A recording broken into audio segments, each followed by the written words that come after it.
Ya, selamat pagi Bapak sekalian. Kita akan mulai ya. Jadi selamat pagi para peserta yang telah bergabung dan narasumber webinar Aptikom Bali pada sesi 1 hari kedua ini. Jadi ini adalah hari kedua, yang kemarin pertama, sekarang kedua, dan masih ada besok lagi. Nah, sebelum saya mulai, izinkan saya mengucapkan salam dulu. Om Swastiastu. Assalamualaikum warahmatullahi wabarakatuh. Salam sejahtera untuk kita semua. Namo Buddhaya, salam kebajikan. Nah, sebelumnya terima kasih kepada Aptikom Bali dan tim yang sudah bekerja sebelumnya dan memberikan kepercayaan pada saya untuk membantu kegiatan webinar hari kedua sesi pertama ini. Nah, tentunya terima kasih kepada narasumber yang sudah menyempatkan waktu dan host yang sudah mendampingi. Nah, sebelumnya kami ingin mengingatkan untuk subscribe channel kami di YouTube, yaitu Aptikom Bali. Nah, seperti yang terlihat pada layar ya, saya sudah share. Jadi hari ini kita akan membahas mengenai beberapa topik yang sangat menarik dari beberapa pakar narasumber yang sangat kompeten di bidangnya ya. Jadi ini ada topiknya adalah Indonesia berperang melawan kejahatan IT. Nah, di sini sudah ada 3 narasumber. Jadi yang pertama adalah Pak Wayan Sudiarse, STMkom. Jadi nanti CV-nya akan saya bacakan secara lengkap. Nah, beliau adalah dosen STIMIK Stikom Indonesia ya. Nah, kemudian bicara kedua, sesi 1 di jam 9.20 sampai 9.35 adalah Bapak Aulia Ivan Datya, STMT. Beliau inilah Prodi Sistem Informasi Universitas Dianapura. Nah, yang kemudian yang ketiga adalah Bapak Christian Tunjianto, Eskom MPD. Nah, beliau adalah dosen Prodi Sistem Informasi Universitas Dianapura. Nah, kira-kira sebelum kita mulai, tata tertibnya yaitu mohon untuk para pembicara dan para audiens nantinya untuk selalu mematikan atau mute mikrofon saat tidak berbicara, ya, supaya tidak terjadi noise. Nah, nanti sesi tanya jawab yaitu sesi jam 9.50 sampai jam 10 karena waktu kita terbatas, jadi kita hanya menampung cukup 3 sesi pertanyaan saja. Jadi 3 pertanyaan dalam satu sesi ya, maaf. Jadi itu yang bisa saya sampaikan untuk mengawali. Nah, kemarin sudah dibuka oleh Bapak Ketua Aptikom Bali, Pak Sofyan Hanif, untuk membuka kegiatan webinar ini. Nah, kegiatan webinar ini sangat menarik sekali. Topiknya pun hari ini cukup menarik.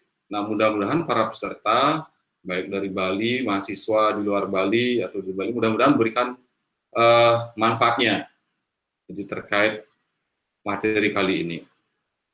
Nah, baik, untuk memulai, kita akan mengawali dari pembicara yang pertama. Saya akan membacakan dulu CV dari pembicara yang pertama. Ya, ini adalah pembicara kita yang pertama. Sangat kompeten sekali di bidangnya, Bapak Iwayan Sudiarse, STMkom. Nah, Pak Sudiarse lahir di Denpasar 12 Februari 1980 ya. Ini lahirnya 12 Februari menjelang Valentine berarti ya Pak ya. Jadi sangat menarik sekali. Nah, kegiatan saat ini, Bapak Sudiarse ini komisioner Komisi Penyiaran Indonesia Daerah Bali. Kemudian dosen STIMIK Stikom Indonesia, Wakaf PHDI, Denpasar Timur, bidang Sains Riset dan Teknologi. Kemudian beliau juga owner Ewan CCTV Bali, owner Diva Komputer Stationery. Kemudian beliau juga pengurus bidang pengabdian masyarakat Aptikom Bali. Nah, dari pendidikan, beliau di S1 Teknik Fisika Institut Teknologi 10 November Surabaya, ITS ya. Kemudian S2 Magister Teknik Informatika, STIMIK ERSA Jakarta. Nah, untuk itu kita akan mulai karena waktunya terbatas. Untuk waktu dan kesempatan, apakah Bapak Wayan Sudiarse sudah siap, Pak? Oke, siap, Pak. Ya, silakan saya serahkan waktunya, Pak. Ya, terima kasih, Pak Degung. Terima kasih atas waktunya. Saya akan buka presentasi saya dulu. Ya.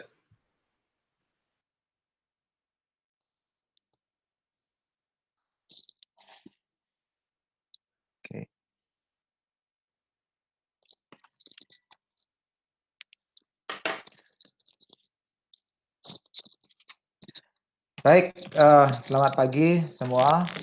Om Swastiastu, ya, salam kenal. Saya Wayan Sudiarsa, dosen Stemikstikom Indonesia. Saya kebetulan dipercaya oleh Aptikom Provinsi Bali hari ini untuk membawakan salah satu materi webinar kita, ya, dengan judul besar adalah Regulasi Indonesia melawan kejahatan digital. Jadi kalau judul besarnya Indonesia melawan kejahatan IT. Cuman saya lebih fokus ke regulasi, nanti mengenai konsep di dalam IT sendiri itu akan banyak dijelaskan oleh rekan-rekan saya, ya. Baik. Nah, mungkin ini kita kan audiensnya sekarang yang banyak itu adalah orang-orang IT. Cuman kita perlu paham satu standar dulu, bahwa kalau undang-undang di Indonesia itu ada hierarkinya. Jadi ada undang-undang yang paling tinggi, kemudian turunan-turunan undang-undang, di mana turunan undang-undang di bawahnya tidak boleh menentang undang-undang yang ada di atasnya. Jadi ini supaya teman-teman perlu paham juga, ya. Karena nanti ketika kita berurusan dengan hukum, legalitas, dan lain sebagainya, hierarki ini menjadi sangat penting. Yang pertama, yang tertinggi di Indonesia hierarkinya adalah Undang-Undang Dasar Negara Republik Indonesia tahun 1945, ya, dan amandemennya. Jadi segala undang-undang harus berpedoman dengan Undang-Undang Dasar. Kemudian di bawahnya baru ada ketetapan TAP MPR, kemudian ada undang-undang. Nah, undang-undang yang beredar banyak di masyarakat adalah di baris ketiga. Nah, seperti itu. Jadi undang-undang ITE, kemudian undang-undang perlindungan konsumen dan lain sebagainya. Kemudian diijawantahkan menjadi peraturan pemerintah, baru peraturan presiden. Nah, yang paling bawah nanti adalah peraturan kabupaten daerah, kabupaten dan kota. Saya rasa ini penting untuk teman-teman insan-insan IT untuk paham. Karena ini akan menjadi sangat penting ketika kita akan membahas regulasi nanti. Nah, regulasi kejahatan digital, nah itu yang banyak dipakai itu adalah Undang-Undang ITE, ya, nomor 11 tahun 2008. Nah, sempat ada revisi juga, ini di tahun 2016 ada revisinya yang baru, ya, ada beberapa pasal yang diperbaharui, tapi itu tidak membatalkan Undang-Undang ITE nomor 11 tahun 2008. Kemudian ada Undang-Undang Keterbukaan Informasi Publik, ya. Jadi ini menjaga hak bagaimana informasi itu, bagaimana hak masyarakat untuk mendapatkan informasi. Jadi sehingga sekarang kita akan di zaman keterbukaan. Ini ada Undang-Undang Keterbukaan Informasi Publik. Itu pengawalnya adalah Komisi Informasi. Itu ada sampai di tingkat provinsi. Kemudian sebenarnya lagi sering dipakai itu adalah perlindungan konsumen. Ya, Undang-Undang Perlindungan Konsumen itu juga sering dipakai untuk mengawal regulasi kejahatan digital. Nah, Undang-Undang ITE dulu, ya. Nah, Undang-Undang ITE ini adalah undang-undang, ya, yang bertujuan untuk melindungi masyarakat, memberikan kepastian hukum pada masyarakat tentang bagaimana transaksi elektronik yang masyarakat ketika berhubungan dengan transaksi elektronik. Transaksi elektronik tidak harus selalu jual beli, tapi bisa juga pertukaran data dan lain sebagainya. Nah, jadi Undang-Undang ITE itu memberikan kepastian hukum di sana. Karena ITE ini sendiri kan merupakan hal baru. Jadi di undang-undang yang dulu-dulu belum masuk. Sehingga diperlukan Undang-Undang ITE ini. Ya, jadi karena pemerintah perlu mendukung pengembangan teknologi informasi melalui infrastruktur hukum dan pengetahuannya, sehingga pemanfaatan teknologi informasi dapat dilakukan secara aman untuk mencegah penyalahgunaan. Nah, subtopik sebenarnya kalau di Undang-Undang ITE, kalau kita bagi menjadi garis besar, itu ada dua, yaitu pengaturan mengenai informasi dan transaksi elektronik, jadi pengamanan transaction itu. Kemudian berikutnya adalah pengaturan mengenai perbuatan yang dilarang, ada cybercrime. Jadi ada e-commerce, transaksi ekonomi, kemudian ada kejahatan. Jadi dua garis besar sebenarnya di Undang-Undang ITE. Nah, Mengapa diperlukan? Nah, Undang-Undang ITE ini tujuan utamanya adalah untuk mengantisipasi terjadinya penyalahgunaan dan memberikan perlindungan hukum, baik dalam bentuk transaksi elektronik maupun informasi. Jadi memang tidak bisa kita undang-undang itu, saya tidak percaya undang-undang, tidak bisa. Kenapa? Karena disinilah kita legal standing bisa berlindung dengan undang-undang. Apakah undang-undang itu sempurna? Ya tidak juga. Perlu tetap ada perbaikan-perbaikan. Itu kenapa kan undang-undang diamandemen, kemudian ada perbaikan. Nanti ketika masa berlakunya sudah tidak dianggap valid lagi, dibentuk undang-undang yang baru untuk memperbaiki. Tapi paling tidak ini akan memberikan kepastian hukum kepada masyarakat ketika melakukan bentuk transaksi elektronik maupun informasi. Jadi itu. Nah, ini beberapa pasal ITE sebenarnya sangat luas. Undang-undang itu kan satu bendel, pasalnya ada sangat banyak. Ini saya ambil salah satu contoh saja di pasal 15. Itu adalah setiap penyelenggara sistem elektronik harus menyelenggarakan sistem elektronik secara handal dan aman, serta bertanggung jawab terhadap beroperasinya sistem elektronik sebagai mestinya. Nah, jadi ini adalah kewajiban untuk penyedia layanan. Nah, contoh kemarin kan sempat ada isu itu salah satu e-commerce di Indonesia, database usernya bocor. Ya, berarti sebenarnya undang-undang ini kalau diterapkan, ini dia harus patuh, harus berhati-hati bagaimana supaya tidak terjadi kebocoran data. Ya, jadi ketika nanti teman-teman IT di sini, teman-teman orang sistem informasi dan lain sebagainya, nanti Anda ketika develop sebuah sistem, Anda juga harus paham, coba baca dulu undang-undangnya. Jangan nanti ngawur bikin undang-undang, bikin aplikasi, Anda ngawur bikin aplikasi semaunya, nanti ada orang registrasi, Anda simpan bebas tanpa menyiapkan pengaman-pengaman, sehingga terjadi kebocoran, data orang bocor, yang salah adalah Anda sebagai penyedia aplikasi. Jadi kita sebagai penyedia aplikasi harus berhati-hati nanti di sana. Kemudian yang kedua, ini salah satu ayatnya di sini di pasal 15, penyelenggara sistem elektronik bertanggung jawab terhadap penyelenggaraan sistem elektroniknya. Nah, di sini juga kita makanya kalau mengapa torrent, jadi kalau Anda kan di Indonesia banyak tuh penyedia jasa-jasa film-film yang ilegal itu. Kenapa kok bisa dia yang kena? Padahal dia hanya menyediakan tempat untuk berbagi. Siapa yang naruh film ilegal itu di sana? Kan bukan si yang punya aplikasi, tapi kan masyarakat. Nah, tapi tetap saja berdasarkan Undang-Undang ITE itu tidak boleh. Kenapa? Karena penyelenggara sistem elektronik itu bertanggung jawab terhadap penyelenggaraan sistem elektroniknya. Jadi jika si penyelenggara atau yang memiliki aplikasi membiarkan kemungkinan terjadinya pelanggaran hukum di sana, maka dia juga ikut bersalah. Ya, jadi gitu. Ya. Kemudian contoh yang di ayat 3 ini adalah ketentuan sebagaimana dimaksud pada ayat 2 tidak berlaku dalam hal dapat dibuktikan terjadinya keadaan mereka, kesalahan atau kelalaian pihak pengguna sistem elektronik.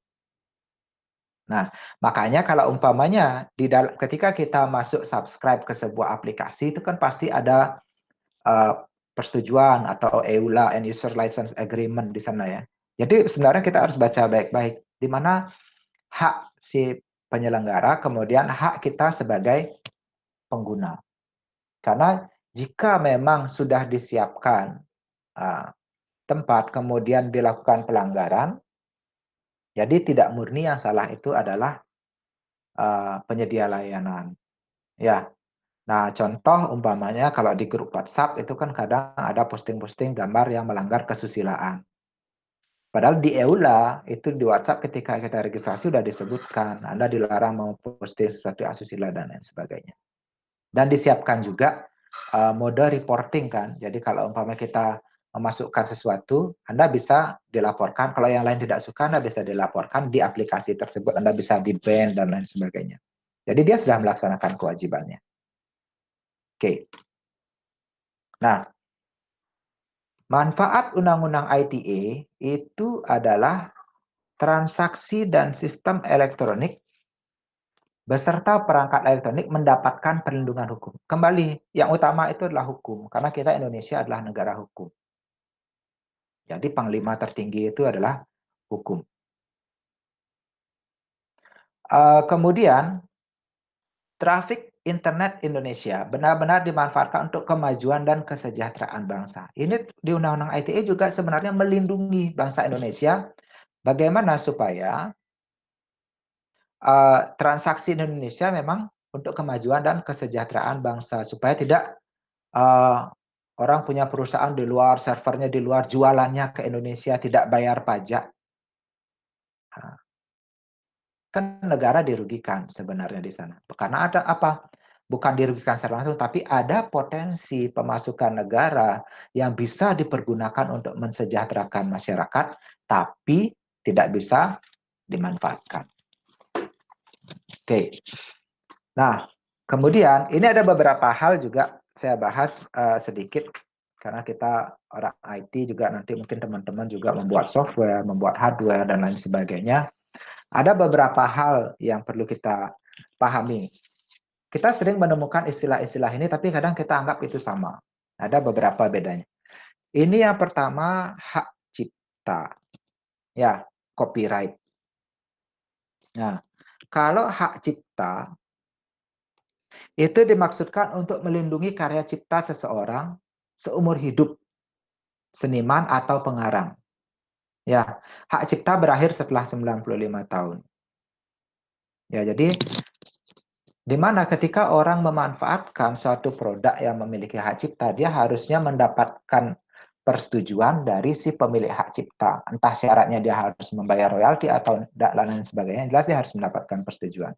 Itu adalah hak cipta. Kemudian ada merek dagang, TM, trademark. Ya, merek dagang adalah nama atau simbol yang digunakan untuk mengidentifikasi sebuah produk. Perusahaan telah mengeluarkan banyak uang untuk membuat merek dagang mereka, untuk membuat iklan supaya dikenal baik oleh masyarakat. Jadi itu kan teman-teman mungkin sedengar barang asli, barang KW. Itu kan kenapa yang asli lebih mahal? Bisa saja barang asli itu kualitasnya sama dengan yang KW. Tapi kenapa yang asli itu lebih mahal? Karena yang asli itu dia perlu perjuangan untuk brandnya dikenal. Itu harus dihargai juga. Ya, siapa tahu bahwa tanda-tanda coret seperti Nike itu bisa sangat luar biasa. Berapa nilai merek dagang itu sekarang? Kemudian ada hak kekayaan intelektual lanjutan. Ya, ada di sini hak paten. Hak paten ini adalah hak terhadap kekayaan intelektual, tapi tidak langsung berupa produk yang ke masyarakat. Jadi kalau sebuah printer, ya printer inkjet itu ada ribuan paten di dalamnya. Dari bentuk gear, kemudian panjang, roller, dan lain sebagainya. Itu ada patennya semua. Kemudian ada fair use, ya, penggunaan terbatas. Nah, bagian-bagian dari hak cipta diproduksi untuk kepentingan kritik, komentar, laporan. Ini fair use itu adalah penggunaan yang biasanya diberikan kepada user, bisa gratis atau bisa berbayar, tapi terbatas. Nanti kalau ada lebih dari itu, dia akan perlu pembayaran lagi. Contohnya kayak kalau umpamanya Anda di rumah pakai IndiHome, itu kan ada fair use-nya. Fair use-nya itu IndiHome adalah sekitar 450 giga. Kalau lebih dari itu, kecepatan internet Anda akan diperlambat. Itu tujuannya apa? Karena namanya IndiHome itu kan dipergunakan untuk rumah. Jangan dipakai untuk perusahaan yang akan dipakai 100 orang. Kan tidak fair untuk si penyedia layanan. Ya.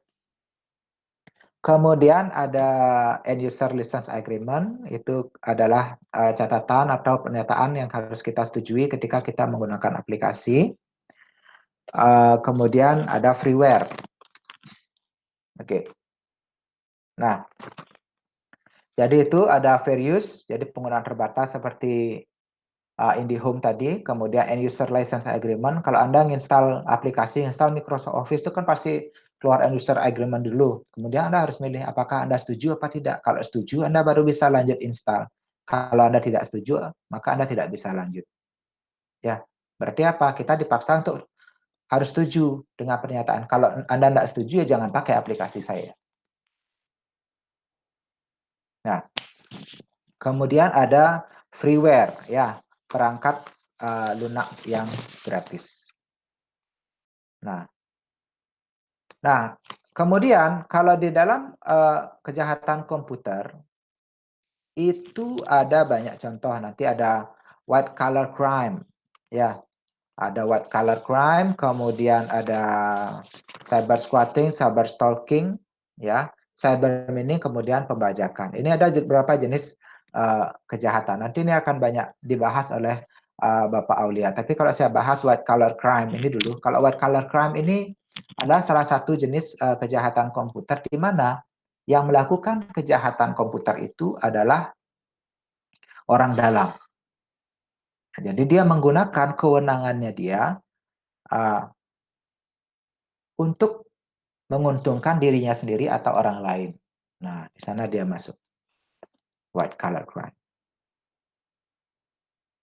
Oke, karena waktunya terbatas, mungkin saya sekian dulu, Bapak Degung. Mungkin nanti kita akan lebih banyak diskusi di tanya jawab.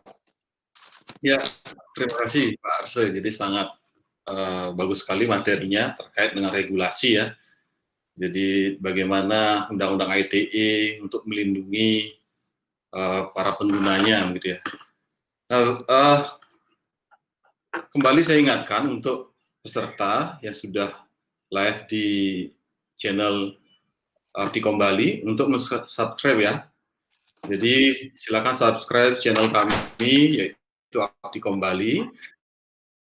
Nah, jika ada hal-hal perlu ditanyakan terkait dengan materi yang Pak Arsi sampaikan, silakan tuliskan pertanyaan pada kolom live chat di channel YouTube Aptikom Bali. Nah, jangan lupa diisi nama lengkap dan asal instansi Anda. Jadi silakan dituliskan pada kolom chat ya di YouTube, isikan nama lengkap dan asal instansinya. Nanti kita akan bahas di akhir sesi untuk beberapa pertanyaan. Baik, untuk berikutnya narasumber yang kedua adalah dari Bapak Aulia Ivan Datia ya. Jadi saya akan bacakan dulu CV beliau.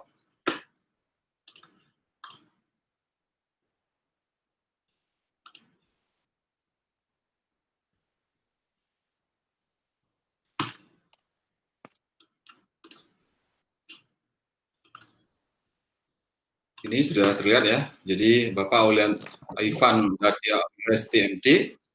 Ya, pendidikannya adalah Teknik Elektro Sistem Kontrol Institut Teknologi Nasional Malang. Kemudian Teknik Elektro Sistem Kontrol dan Komputasi Universitas Brawijaya S2-nya. Nah, beliau saat ini adalah Kaprodi Sistem Informasi Fakultas Ilmu Kesehatan, Sains dan Teknologi Universitas Jayapura. Dan beliau juga aktif sebagai pengurus Aptikom Bali bidang pengembangan SDM dan TIK. Nah, untuk mempersingkat waktu, saya akan persilakan pada Pak Ivan untuk mulai. Ya, terima kasih kesempatannya Pak Agung. Jadi selamat pagi untuk semua rekan-rekan terhormat, kemudian para viewers di YouTube. Ya, jadi pagi ini saya akan mempresentasikan. Jadi topik yang kedua masih berkaitan dengan Indonesia berperang melawan kejahatan IT. Nah, di sini yang melatar belakangi adalah yang pertama perkembangan internet yang pesat sekali. Kemudian yang kedua trendingnya. Jadi sekarang tren internet banyak sekali dipakai di banyak sisi dalam kehidupan, sosialisasi, bisnis, komunikasi, dan dari berbagai kalangan juga.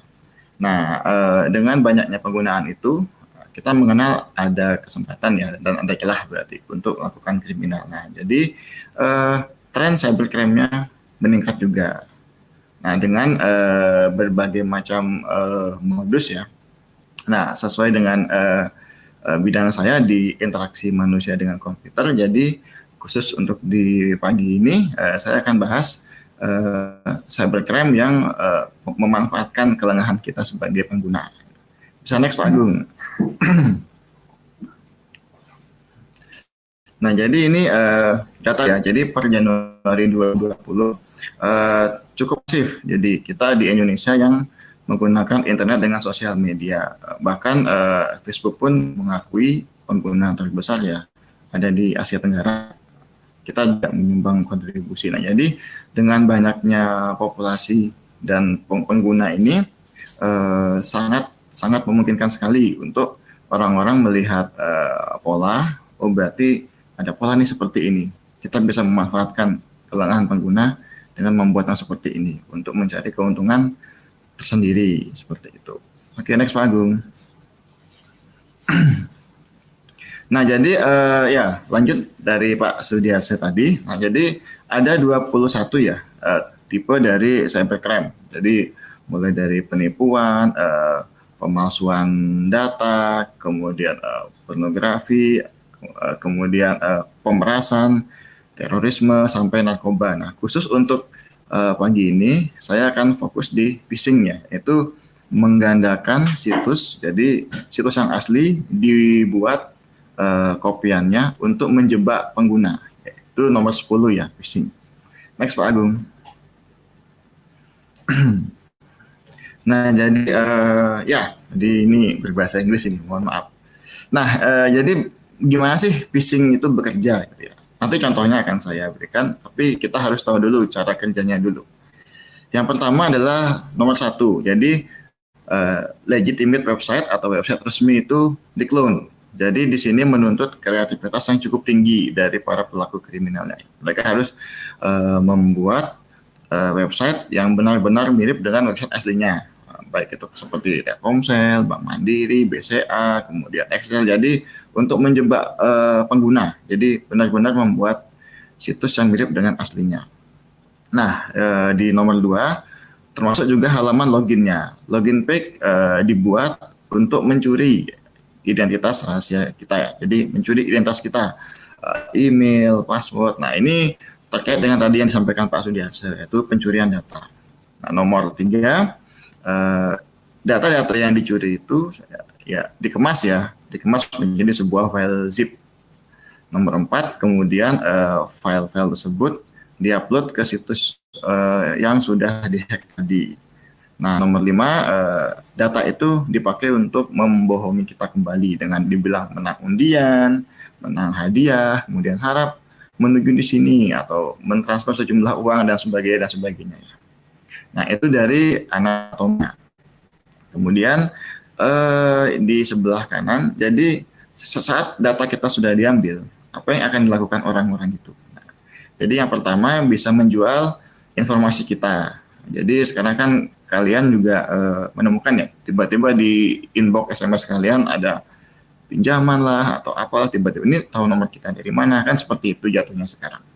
Kemudian yang kedua, pencurian identitas. Mungkin ada yang pernah digandakan, nggak pernah bikin Instagram dengan nama itu, ternyata ada yang bernama itu.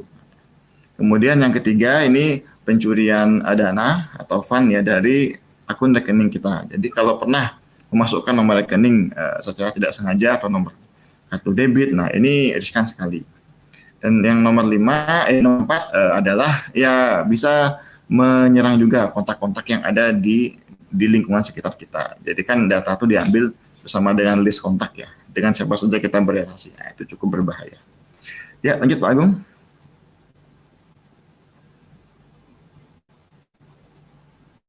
Nah, di sini saya ambil 3 sampel ya pagi ini. Jadi Bank Mandiri, Telkomsel dengan BCA. Jadi yang pertama, ini adalah contoh website official ya, jadi website resmi.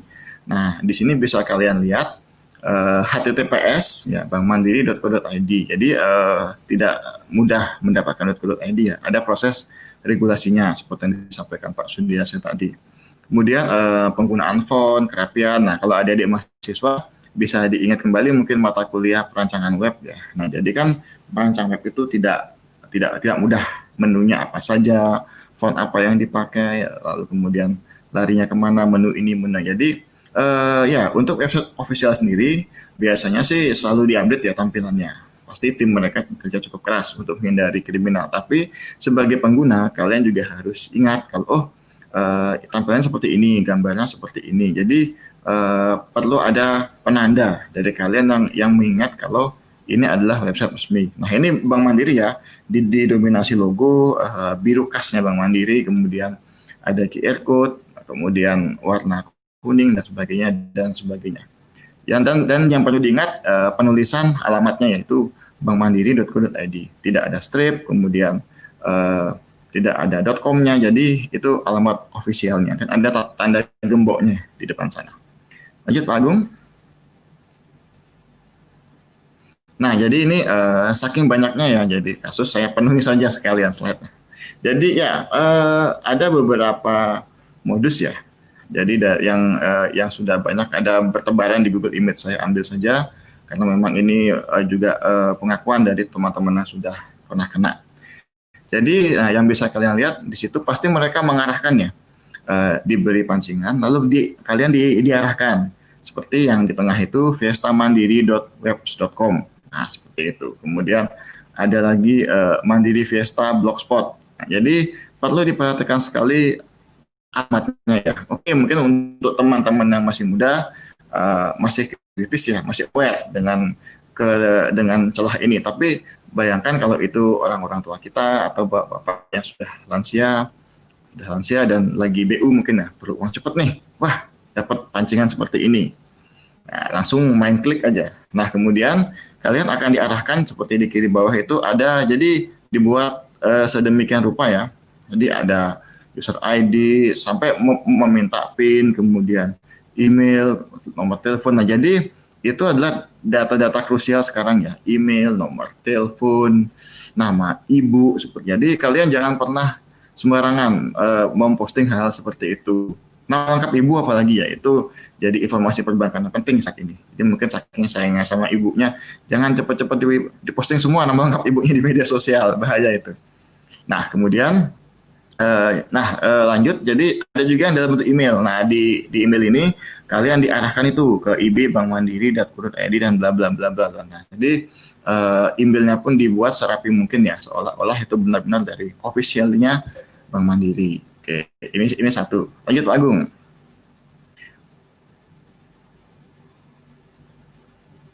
Nah, contoh kedua Telkomsel. Nah, ini sempat booming sekali, terutama pada saat Telkomsel mempunyai program berhadiah ya. Itu pasti langsung gencar di SMS, di mana-mana di media sosial juga penipu ini memakai dari nama promosi hadiah yang dibuat oleh Telkomsel. Nah, jadi officialnya, jadi ya lambang gembok, kemudian telkomsel.com ya, tidak ada embel-embel apa-apa lagi. Kemudian di situ menunya bisa dilihat sangat simpel, sederhana, didominasi warna merah, terus gambar-gambarnya yang unik ya. Jadi konsep websitenya tidak sembarangan. Jadi memang benar-benar fokus ke website dari provider komunikasi. Nggak ada gambar hadiah yang tidak perlu, gambar mobil, mesin cuci atau apalah itu. Nah, ini website officialnya. Bisa lanjut Pak Agung.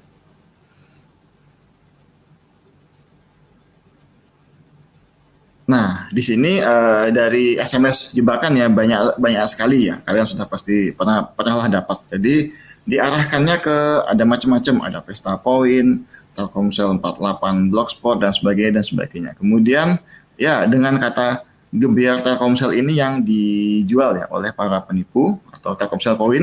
Jadi mereka menghafal istilah-istilah kode-kode promo dari provider ini.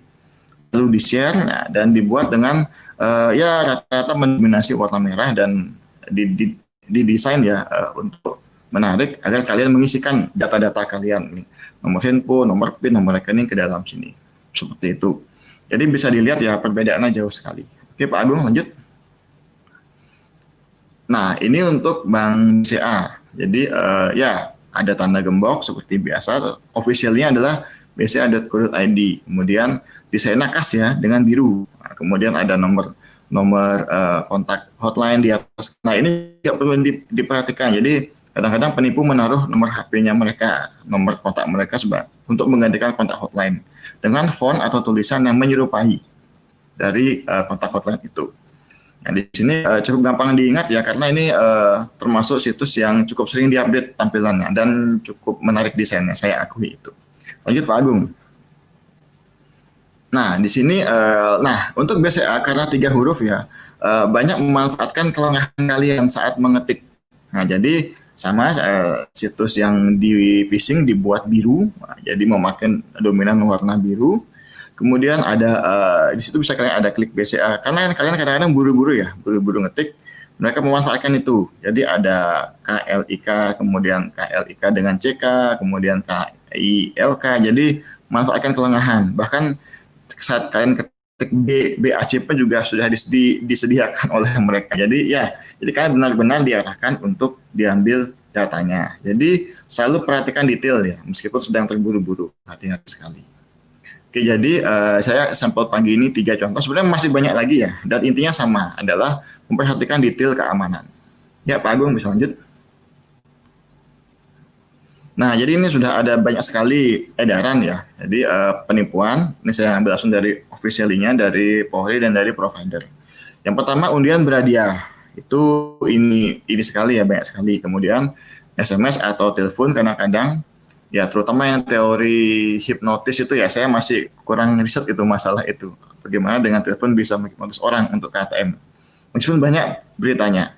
Yang ketiga, situs internet palsu yang tadi saya bahas ya. Jadi sekali lagi kalian diminta hati-hati dan memperhatikan detail. Kemudian langkah-langkahnya seperti apa? Jadi lapor polisi, ada pelaporan SMS, kemudian cek ya, selalu cek kebenaran informasi, apalagi terkait hoax ya, ini ranahnya Pak Aceh lah. Kemudian nomor 4, waspada, hati-hati dan jangan langsung percaya. Nah, kemudian untuk dari Polri sendiri sudah ada cybercrime.polri.go.id. Jadi sudah disediakan layanannya. Nah, jadi saya rasa itu dulu untuk materi dari saya pagi ini.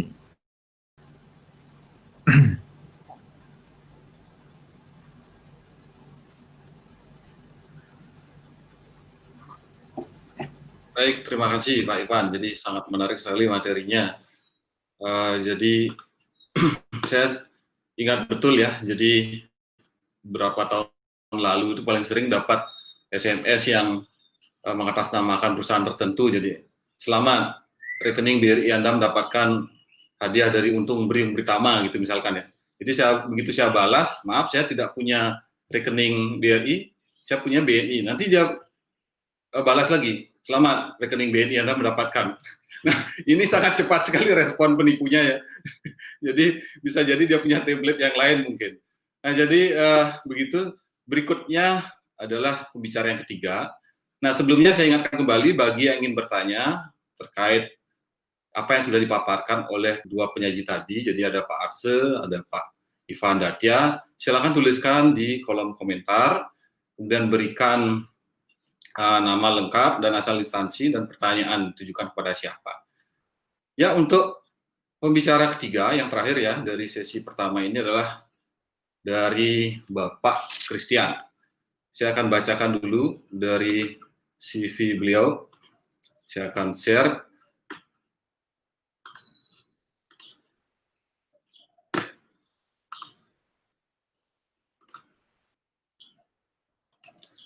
Baik, ini dari Bapak Christian Turijanto Eskom MPD. Pendidikan beliau adalah Teknik Informatika Universitas Budi Luhur, Jakarta. Kemudian S2-nya Pendidikan dan Evaluasi Pendidikan, Penelitian dan Evaluasi Pendidikan ya, Universitas Pendidikan Ganesha Singaraja. Nah, pengalaman kerja sekarang sebagai dosen Prodi Informasi Universitas Dianapura. Kemudian di tahun 2015-2016 area Sales Manager PT BNI Life Insurance. Kemudian 2013-14 Infrastruktur Manager PT Parmindo Limpat Kokoh. Kemudian beliau juga sebagai IT Manager PT ESC Urban Food Badung. Kemudian IT Desktop Support PT Mitra Integrasi Informatika. Dan beliau juga pernah menjadi guru di SMA Negeri 1 Denpasar. Nah, jadi itu sekilas mengenai profil pembicara kita yang ketiga, yaitu Pak Christian Turijanto. Nah, apakah Pak Christian sudah siap? Baik Pak, terima kasih, siap. Ya, saya akan share materinya. Sebentar Pak. Boleh Pak.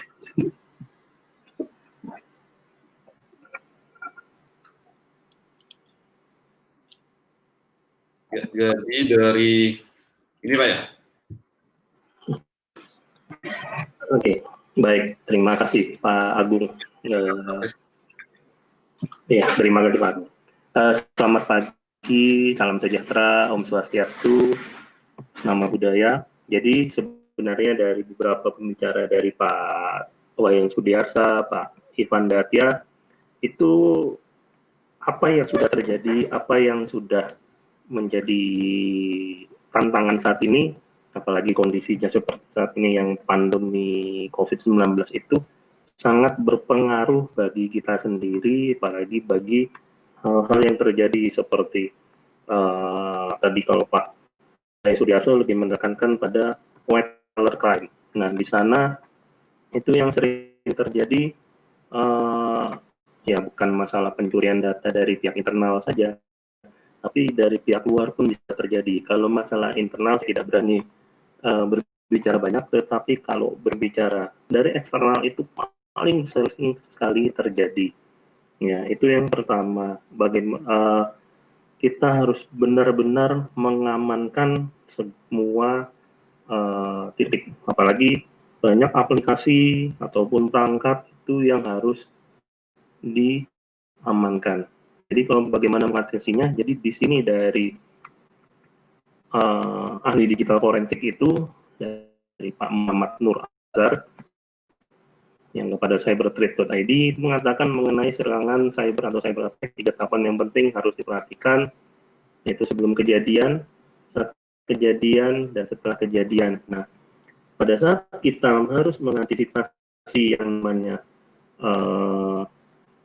gangguan ataupun hambatan, ataupun kita di phishing, ataupun kita di spamming, itu kita harus hati-hati juga, karena kita harus melihat dulu bagaimana hal itu bisa terjadi.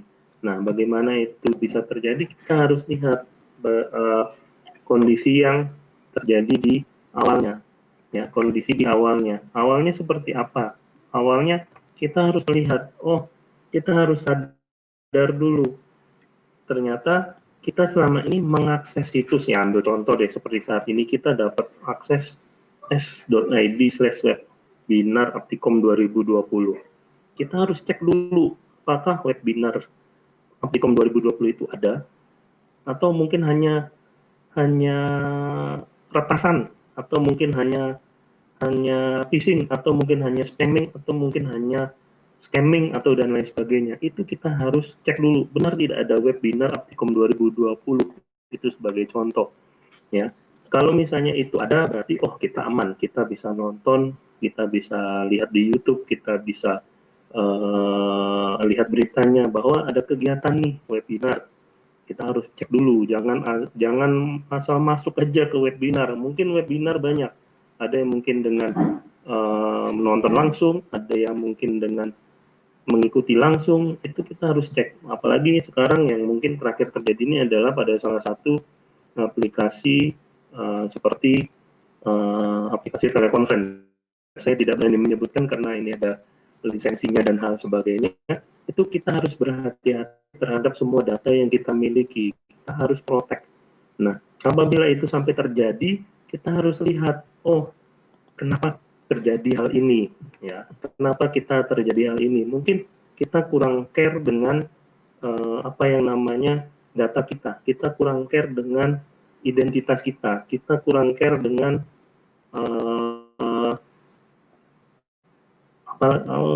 biometrik kita. Nah, itu yang menjadi yang sering terjadi dan sering kita tanpa sadar data kita sudah diambil secara otomatis. Ya, jadi lihat kejadiannya seperti apa dulu. Ya, kejadian awalnya seperti apa, kenapa kita masuk ke situs-situs tersebut, dan pada saat kejadian apakah kita mengalami istilahnya kalau bicara psikologisnya, kita sadar dulu bahwa kita telah mengakses, kita telah mencari data itu dengan baik dan tidak salah. Dan bagaimana setelah kejadian, apakah kita harus menyesali? Ya sudahlah, kita pasrah saja deh, data sudah, oh kita tidak bisa, harus pasrah di situ saja. Tapi kita harus melihat apa yang harus kita lakukan setelah kejadian. Apalagi di sini tadi Pak Wayan Sudiarto sudah menjelaskan regulasi dan undang-undangnya, itu jelas kita sudah punya kekuatan, kita harus punya rekam jejaknya, itu harus kita ketahui bagaimana pada saat kejadian, dan bagaimana saat kejadian dan setelah kejadian itu harus kita tangani. Oke, boleh lanjut Pak Agung. Nah, yang selanjutnya mungkin ini karakteristiknya ya. Karakteristiknya itu mungkin tadi ada yang white collar crime, phishing, spamming dan lain sebagainya. Ya, karakteristiknya itu yang paling banyak itu ruang lingkupnya. Terus pelakunya, modusnya seperti apa dan jenis kerugiannya. Ya, kita bisa lihat lingkupnya terlalu global saat ini, besar sekali ya. Mungkin bukan hanya Indonesia, mungkin dunia, mungkin ya lebih kecil lagi deh, mungkin antar sesama kita tidak tahu. Mungkin kalau di sini ada mahasiswa, ya sesama mahasiswa pun bisa juga saling ya melakukan kejahatan. Kita tidak tahu kejahatannya kejahatan kecil. Misalnya kejahatannya data temennya diambil, buat tugas buat saya deh gitu. Tapi itu bukan hal yang besar, tapi itu adalah awal dari kejahatan yang besar nantinya. Itu yang harus kita jaga dan antisipasi dan memberikan kepercayaan kepada teman juga dan orang lain. Nah, terus pelakunya kita sudah tahu modusnya apa sih yang akan kita perlukan. Misalnya modusnya tadi adalah sesama mahasiswa ternyata modusnya biar tugas saya selesai deh, biarin deh teman yang rugi nggak apa-apa. Itu salah, tapi bukan masalah itu yang jadi kendala, adalah bagaimana modus kejahatan itu bisa terlihat. Yang keempat adalah jenis kerugiannya. Kerugiannya kalau mungkin mahasiswa ya paling rugi ya udah buat lagi deh. Itu jadi hal yang sangat sekali membuat buang waktu ya. Seharusnya mungkin hari ini harus kumpul tugas, ternyata ya harus komunikasi lagi deh dengan Pak Christian. Pak, boleh nggak nanti besok deh Pak, besok saya kumpulkan. Ya kalau seperti itu sih ya, kita bagaimana, karena ini adalah salah satu kita menangani masalah jenis kerugian dari tindak kejahatan di bidang IT ya. Dan juga saya lebih mengarahkan untuk komunikasi itu lebih terjaga dan saling memberikan yang terbaik. Boleh lanjut Pak Agung?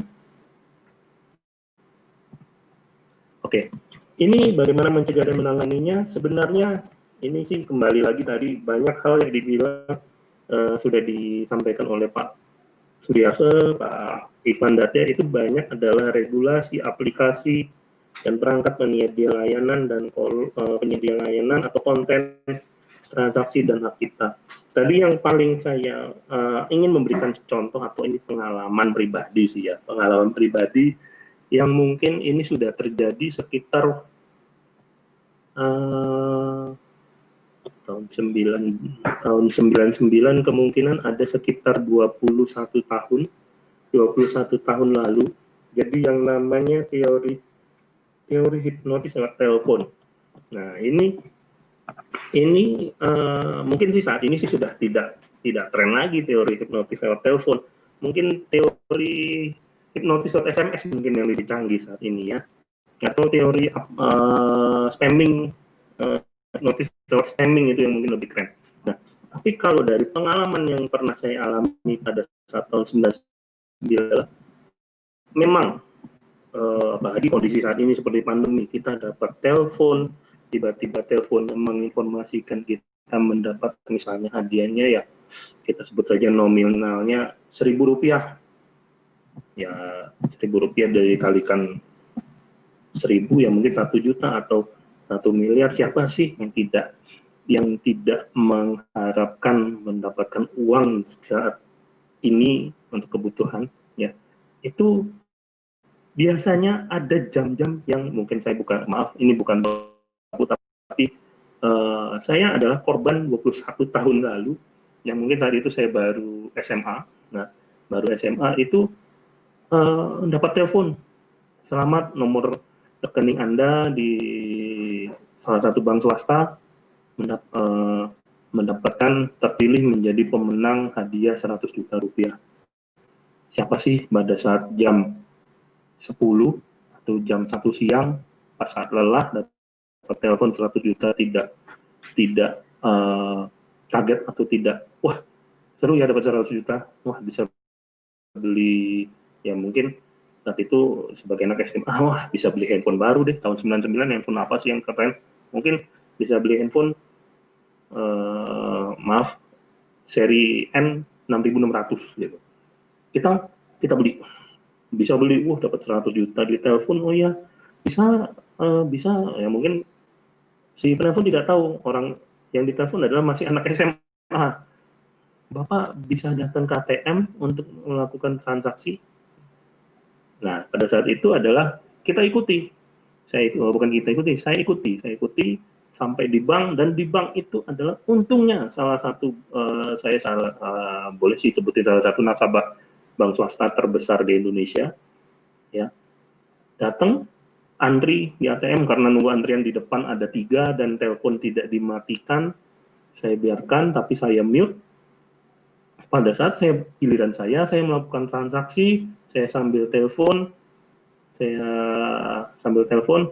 dan juga sambil cek saldo, ya mungkin cek saldonya saat itu saldo anak SMA pada zaman itu mungkin ya cuma mengumpulkan uang sekitar mungkin 200.000 atau 1 juta atau 5 juta sih lah zaman itu.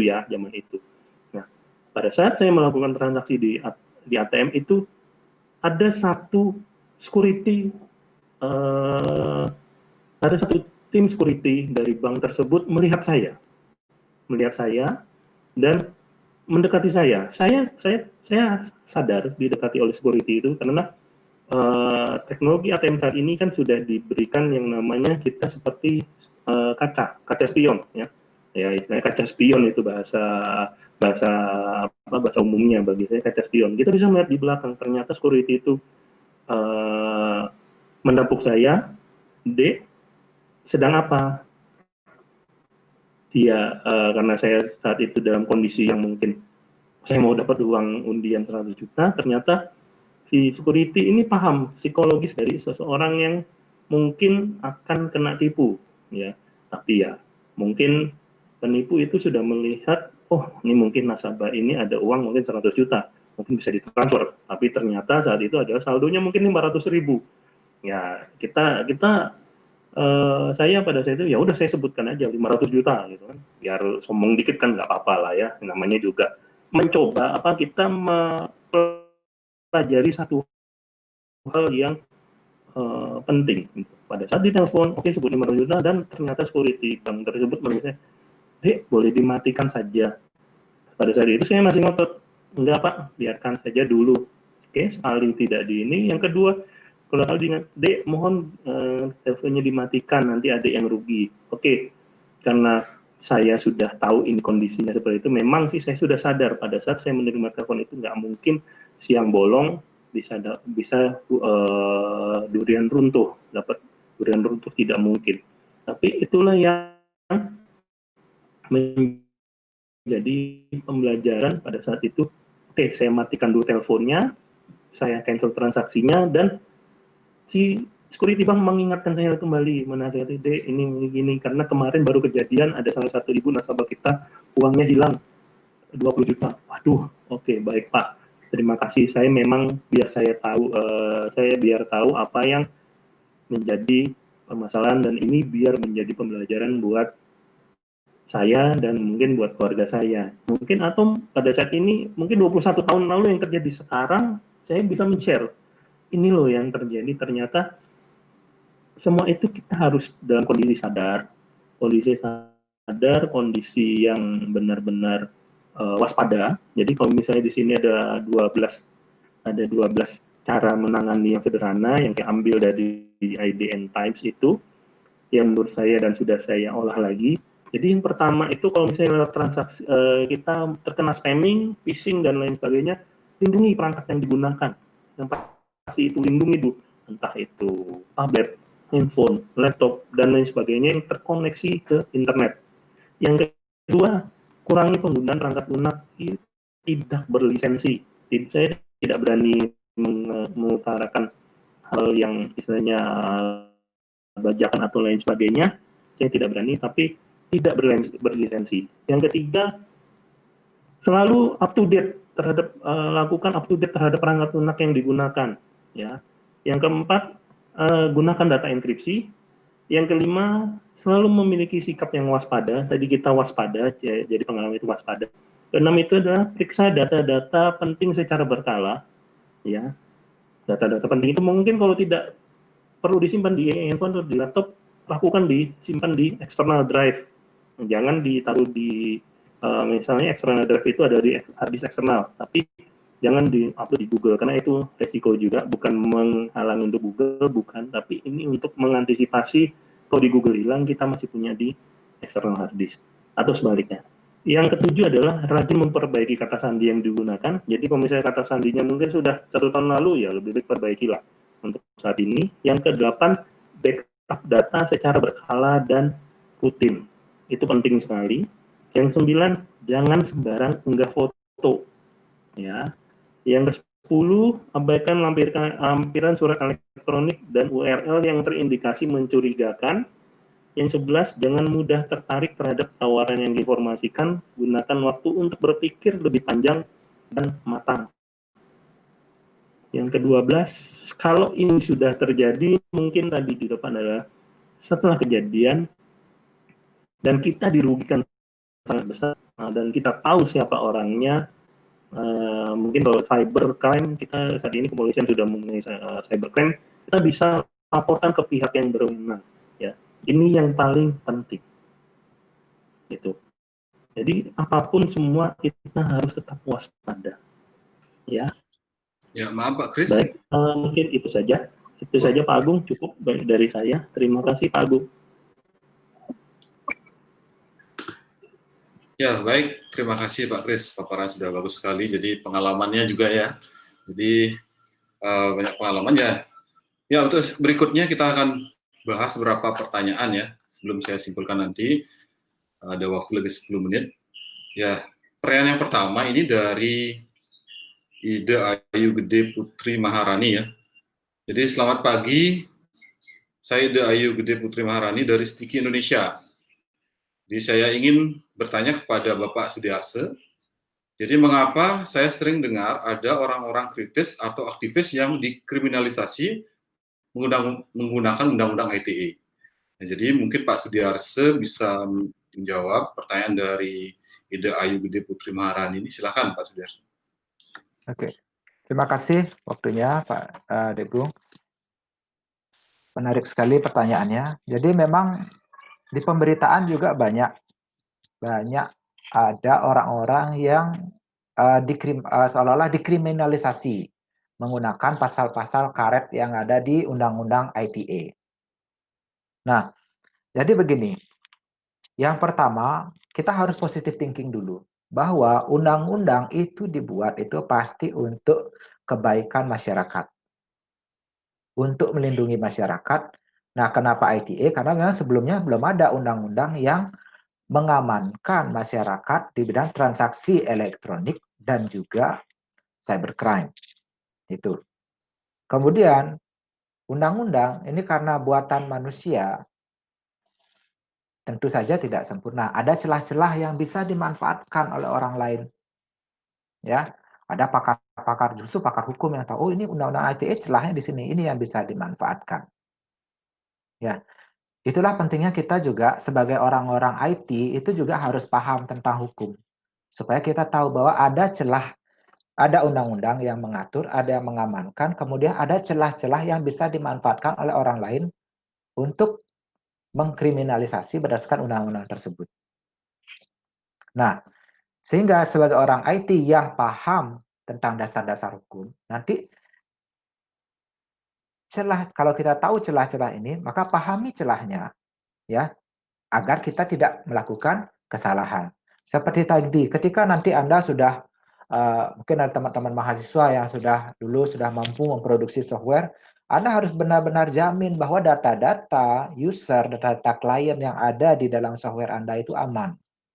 Jangan sampai nanti ada kebocoran di sana, Anda tidak melakukan usaha preventif, Anda yang salah. Jadi paham aturannya supaya kita tidak melakukan kesalahan. Seperti itu. Nah, mengenai aktivis-aktivis ataupun orang-orang yang vokal, kemudian dilakukan dalam tanda kutip dikriminalisasi, apakah itu benar dikriminalisasi? Nah, kalau kita kembalikan ke bahasa hukum, apakah berdasarkan hukum dia melakukan kesalahan? Kalau dinyatakan salah, ya sudah salah, itu bukan kriminalisasi. Kriminalisasi adalah ketika dia dipersalahkan hukum, dihadapkan hukum secara adil dan bermartabat, di sana ternyata dia dinyatakan oh tidak bersalah, berarti kan tidak dikriminalisasi. Jadi dia memang tidak salah. Tapi kalau memang secara hukum dia salah, berarti pemahaman terhadap hukumnya yang kurang. Jadi saya kutip sedikit, memang seringkali gini, security atau keamanan dan kenyamanan itu bertolak belakang.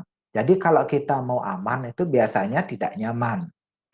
Contoh, kalau kita mau aman, contoh kalau Anda buat email, yang aman itu gimana? Password itu ya 20 karakter, ada huruf besar, ada huruf kecil, ada angka, dan lain sebagainya. Tapi apakah itu nyaman? Enggak. Kenapa? Karena Anda bisa lupa password Anda sendiri. Nah, yang nyaman gimana? Saya mau password saya itu adalah tanggal lahir, dan lain sebagainya. Tapi itu tidak nyaman. Iya kan? Sorry, itu nyaman, tapi itu tidak aman karena orang lain gampang untuk membobol. Nah, di hukum pun kan seperti itu. Regulasi ITA sebagai kita untuk orang-orang IT memang kadang-kala membuat kita tidak nyaman. Tapi kalau kita mau aman, ikuti. Baik, itu yang bisa saya sampaikan, Pak Degung. Terima kasih. Ya, baik. Tadi sudah secara jelas ya dijawab oleh Pak Arse. Kenapa sih di sini banyak yang katanya dikriminalisasi ya seperti itu. Jadi tadi sudah jelas. Nah, baik, ada pertanyaan yang kedua ini mungkin untuk ketiga narasumber siapa saja boleh menjawab. Dari Yota Ernanda. Selamat pagi. Jadi masalah besar di Indonesia adalah kebiasaan masyarakat sendiri dalam mendistribusikan data dan rasa seperti ewoh pakewoh dalam berinteraksi sehari-hari. Nah, bagaimana mengatasi hal tersebut? Terima kasih.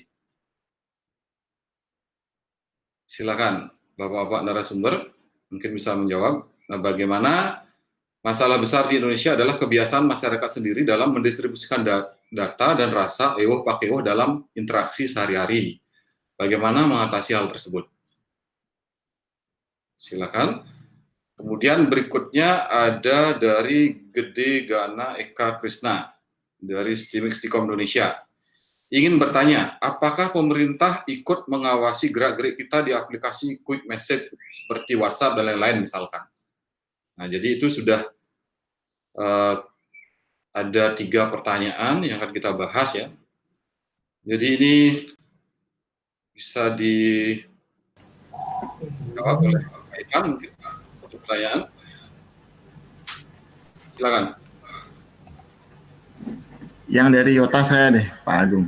Ya, silakan Pak Ipan.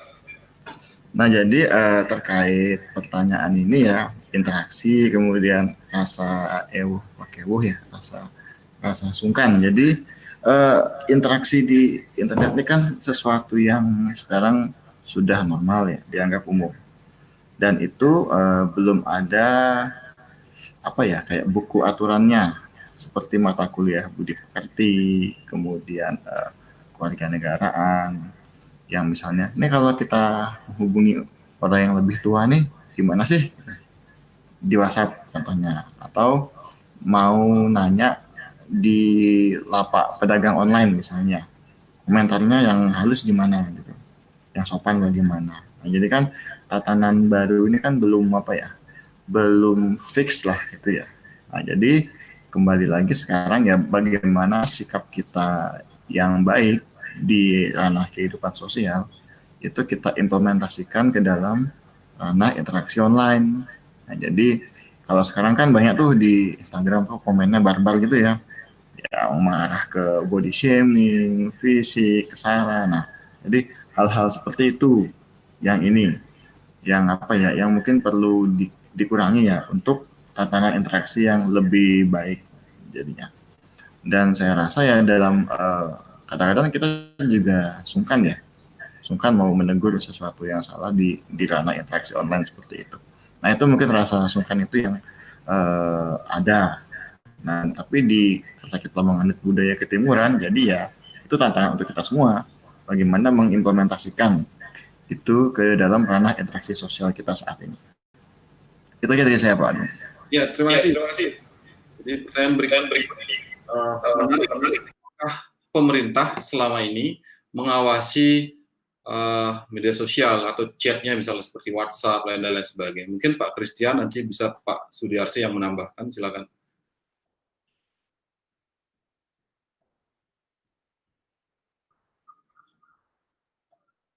Silakan Pak Christian.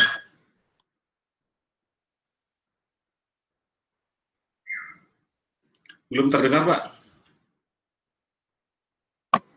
Dari Pak Ivan itu tadi. Saya menambahkan sedikit. Jadi sebenarnya masalah ewu pakewu itu budaya timur kita sendiri, dari mana ya? Mungkin dari sejak kita merdeka atau mungkin sebelum kita merdeka. Ya, saya bukan pakar budaya, saya bukan pakar budaya, tetapi ini sudah menjadi apa ya, gaya hidup yang mungkin kita harus menghargai yang lebih di atas. Mungkin maaf ambil contoh sederhana, saya tidak berani biar tidak meluas. Jadi misalnya di sini ada pembicara hari ini, mungkin Pak Wayan Sudiarse, secara wajah mungkin lebih tua dari saya harus menghormati beliau, bagaimana data yang disampaikan oleh beliau itu bisa saya terima, tapi bisa saya berikan umpan balik kepada beliau dengan memberikan tata cara sopan santun yang baik. Jadi misalnya kalau beliau ini lebih tua daripada saya, Pak, mohon maaf nih, data yang harus saya olah tidak bisa dibuat dengan baik. Apakah ada solusinya? Mungkin ini dengan gaya bahasa komunikasi dulu ya. Nanti setelah itu baru kita bicara secara teknis. Itu yang mungkin lebih enak ya. Itu lebih sederhana sekali. Nah, kalau itu sih yang bisa saya tambahkan. Jadi itu lebih menghargai, lebih memberikan perhatian lebih kepada apa yang sudah contohnya Pak Wayan Sudiarso berikan, itu kita terima. Tapi kalau kita tidak bisa memberikan atau kita tidak bisa mengeksekusinya, kita harus berikan yang terbaik. Itu dengan cara menyampaikannya feedback dengan sopan santun, itu yang baik. Nah, kalau itu yang saya tambahkan dari Pak Ivan tadi ya. Tapi kalau masalah kita dimonitoring dengan tadi quick messaging, itu sih sebenarnya wajar saja, bukan wajar sih, wajar saja karena kita ya mungkin saja tanpa kita sadari, mungkin saya pegang WhatsApp, saya dimonitoring orang atau dimonitoring sama cybercrime. Mungkin ada aja yang saya lakukan kesalahan. Ternyata itu yang menjadikan beban buat kita tanpa sadar. Tapi sebenarnya kita sudah diingatkan kembali bahwa kita harus lebih waspada terhadap data-data kita. Di WhatsApp sendiri mungkin kalau di handphone bisa kita batasi, mungkin yang mana yang tidak perlu kita berikan allow, itu kita bisa matikan. Kalau tidak perlu diakses, kita matikan. Itu sih lebih baik kita berterima kasih Pak. Kalau kita dimonitoring, berarti kita diingatkan kembali bahwa kita harus berhati-hati dan lebih waspada. Itu Pak Agung. Terima kasih. Ya, terima kasih Pak Christian. Saya ingin mendengar dari Pak Sudiarse terkait hal tersebut, tapi singkat saja Pak Sudiarse ya, karena waktunya. Karena beliau kan berkompeten di bidang KPID ini ya. Silakan Pak. Oke, terima kasih Pak Degung waktunya. Saya tambahin dikit dulu tentang ewuh pakewuh itu. Jadi gini, menjadi manusia yang kritis itu penting, tapi jangan sampai sopan santun kita hilang. Itu yang perlu menjadi catatan. Ya, kalau kita berinteraksi, kalau menurut saya penting pakai prinsip rumah makan Padang. Kalau rumah makan Padang itu gini Pak, kalau makanan saya nggak enak, ngomong sama saya, jangan ngomong sama orang lain. Tapi kalau makanan saya enak, nggak usah ngomong sama saya, ngomong sama orang lain. Nah, ketika kita berinteraksi dengan orang yang lebih tua atau dengan siapapun sebenarnya seperti itu. Jadi kalau ada hal-hal yang bagus dari orang itu, sampaikan keluar, oh Bapak itu ternyata pinter. Atau umpamanya, oh tadi dosen atau umpamanya jangan orang tua saya di rumah sangat baik loh, sering mengajarkan saya yang positif, ngomong yang bagus-bagus keluar. Tapi ketika ada yang negatif, jangan ngomong keluar, ngomong sama yang bersangkutan. Mohon maaf Pak, tadi kayaknya materi yang Bapak sampaikan saya tidak sepakat. Tapi jangan ngomongnya kalau umpamanya kita pakai messaging, jangan ngomongnya di grup. Nah, tapi ngomongnya personal message. Tentu itu akan sangat diapresiasi. Ya, itu. Nah, kemudian sekarang pertanyaan kedua itu tentang apakah pemerintah melakukan pengawasan gitu ya? Apakah pemerintah melakukan penyadapan dan lain sebagainya? Jadi gini, kalau kita lihat di Undang-Undang ITE ini ada bahwa berdasarkan keputusan Mahkamah Konstitusi nomor 5 PUU nomor 8 tahun 2010, Mahkamah Konstitusi berpendapat bahwa kegiatan dan kewenangan penyadapan merupakan hal yang sangat sensitif. Karena di satu sisi merupakan pembatasan hak asasi manusia, tetapi di sisi lain merupakan aspek kepentingan hukum. Oleh karena itu, pengaturan mengenai legalitas penyadapan harus dibentuk dan diformulasikan secara tepat sesuai dengan Undang-Undang Dasar Negara Republik Indonesia. Di samping itu, Mahkamah berpendapat bahwa karena penyadapan merupakan pelanggaran atas hak asasi manusia, maka sangat wajar dan sudah sepatutnya jika negara ingin menyimpangi hak privasi warga negara tersebut, negara haruslah menyimpangi dalam bentuk undang-undang dan bukan dalam bentuk peraturan pemerintah. Jadi di sini jelas bahwa apakah messaging dan hal-hal kita itu diawasi kalau ikut ke undang-undangan itu tidak. Itu masuk ke hak asasi manusia. Tapi kalau umpamanya Anda masuk ke pengecualian, pengecualian itu siapa? Orang. Siapa yang orang-orang yang masuk ke pengecualian? Satu adalah orang-orang yang memiliki kekuasaan publik. Jadi pejabat negara dan lain sebagainya, itu kemungkinan disadap. Kemudian yang kedua adalah orang-orang yang dicurigai melakukan pelanggaran. Itu disadap. Dan penyadapan itu pun tidak semata-mata disadap. Itu tetap harus melalui prosedur-prosedur siapa yang boleh disadap, siapa yang tidak. Kalau saya, secara pribadi, kalau saya mau disadap oleh pemerintah, ya sadap aja, enggak apa-apa. Atau saya tidak ada hal-hal yang sangat penting yang saya bicarakan di sana. Nah, apa sih pengaruhnya seperti itu? Tapi kalau kita bicara ke hak asasi manusia, manusia itu kan adalah memiliki kebebasan untuk berpendapat dan berkumpul dan lain sebagainya, itu kan harus dihargai. Maka penyadapan itu bisa juga melakukan pelanggaran. Maka mungkin kalau bisa menjadi sebuah catatan kecil, terkadang di dalam sebuah persidangan, bukti-bukti yang menyatakan seorang bersalah itu, walaupun di bukti itu benar dia bersalah, itu bisa digugurkan buktinya. Kenapa? Karena proses penyadapannya tidak sah, walaupun dia benar-benar melakukan kesalahan berdasarkan bukti tersebut. Karena buktinya gugur, otomatis dia jadinya bebas. Nah, jadi seperti itu posisinya. Jadi negara sangat berhati-hati tentang penyadapan, ada instrumen-instrumen, ada regulasi yang harus diikuti. Apakah negara menyadap semuanya? Saya yakin tidak. Tapi apakah ada yang disadap? Tapi berdasarkan aturan-aturan yang ada. Oke, demikian Pak Ilgum. Terima kasih. Ya, terima kasih Pak Arse. Nah, ini ada satu lagi menurut saya. Jadi padahal kita tadi sudah 3 pertanyaan ya. Ini banyak sekali pertanyaan yang muncul. Jadi sepertinya materi kita kali ini menarik sekali ya, sehingga munculkan banyak pertanyaan. Ini dari Farah satu saja ya. Saya kebetulan ada pertanyaan yang serupa ini. Ada 2 mahasiswa yang bertanya. Ini dari Farah Hamidah dan Eka Putra.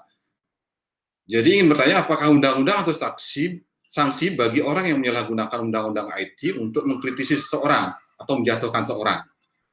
Ini dapat dikenakan sanksinya. Yang mirip dengan pertanyaan Eka Putra yang ingin bertanya, banyak masyarakat memberikan pendapat namun secara arogan. Apakah itu termasuk dalam undang-undang ITE? Nah, ini dua pertanyaan saya rasa sering ya, karena masyarakat sekarang cenderung berani di media sosial begitu. Nah, apakah itu termasuk dalam undang-undang ITE ketika ada yang menjatuhkan seseorang, kemudian ada yang berarogan komentar? Nah, itu silakan Pak Arse, mungkin singkat saja Pak. Oke, makasih Pak Degung. Jadi memang undang-undang ITE ini sangat menarik sebenarnya, dan banyak bilang itu ada pasal karet dan lain sebagainya. Cuman gini, kita harus berprinsip dulu bahwa hukum itu, kita adalah negara hukum ada di atas segala-galanya. Itu dulu. Ya, jadi ketika ada hukum dibentuk dan kita melanggar, maka kita salah, dipersalahkan. Bagaimana caranya supaya tidak disalahkan? Pahami hukumnya. Nah, tapi undang-undang ITE ini yang sedikit perlu dipahami menurut saya adalah, ini kan deliknya adalah delik aduan. Jadi kalau ada orang yang ngoceh segala macam, menghina dan lain sebagainya, kalau enggak ada yang ngadu ya nggak diproses. Gitu.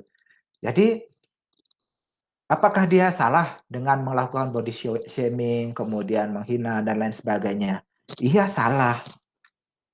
Tapi apakah diproses hukum? Belum tentu. Karena apakah ada yang mengadukan atau tidak? Ya, jadi seperti itu. Jadi menurut saya sih, selama kita pahami hukumnya, jadi kita harus berbuat dengan baik. Jadi jangan sengaja saya ingin menghina orang, gimana caranya supaya saya tidak dituntut. Ya itu udah salah dari awal, udah dari niatnya yang tidak bagus. Jadi kalau kita lakukan niat kita dengan baik, pahami hukumnya, saya rasa tidak kita akan baik-baik saja. Oke, makasih Pak Degung. Nika. Ya, bagus sekali ya pemaparan dari Bapak-Bapak. Tadi sudah berapa dijawab, dan masih ada beberapa pertanyaan lagi, dan mungkin karena waktunya terbatas, ini terkait dengan pertanyaan serangan ransomware, bagaimana kemudian ada yang bertanya bagaimana melihat fenomena sekarang terkait banyaknya warga asing yang justru menjadi tersangka ya untuk kasus-kasus kejahatan IT di Indonesia. Jadi itu masih banyak sekali. Tetapi sayangnya waktu kita terbatas sekali, Bapak. Jadi saya akan akhiri. Nah, sebelum mengakhiri, saya ingin menyimpulkan dulu bahwa dari pemaparan ketiga narasumber tadi dapat saya simpulkan bahwa Undang-Undang ITE ini memberikan perlindungan hukum, bukan sebaliknya. Nah, jadi pahami aturannya dengan baik sehingga tidak malah terjadi kriminalisasi seperti katakan Pak Arsa tadi. Ya, ingat bahwa Undang-Undang ITE ini adalah delik aduan. Jadi kalau ada yang mengadu maka akan diproses. Nah, walaupun sudah ada Undang-Undang ITE, masyarakat umum tetap selalu waspada akan kejahatan ITE.